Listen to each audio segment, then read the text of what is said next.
दोस्तों आप देख सकते हैं भोजपुरी के काफी अच्छे सिंगर मनु अलबेला जी शादी के बंधन में बंधने जा रहे हैं और इस शादी में खेसारी लाल यादव जी आज शाम को आने वाले हैं।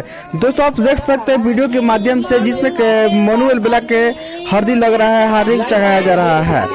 दोस्तों आप सभी को फाइनली बताना चाहता हूँ कि शादी मनु अलबेला जी चुपके से करते हैं। औरंगाबाद जिले में ही इनका शादी उनके घर पर ही हो रहा है। भोजपुरी के इतने बड़े स्टार होने के बावजूद भी मनु अलबेला जी शादी अपने रीति रिवाज से कर रहे हैं। और दोस्तों इस शादी को लेकर जहां तक मुझे बताया जा रहा है कि इस शादी में 1 रुपया भी मनु अलबेला जी नहीं लिए हैं। ये शादी बिना दहेज के मनु अलबेला जी कर रहे हैं। ये बहुत ही गर्व की बात है। आज के डेट में हर लोग बड़े स्टार होने के बावजूद काफी तिलक के डिमांड करते हैं, लेकिन मनु अलबेला एक ऐसे भोजपुरी के कलाकार हैं जो बिना तिलक दहेज लिए हुए शादी कर रहे हैं। ये हमारी भोजपुरी के गर्व की बात है।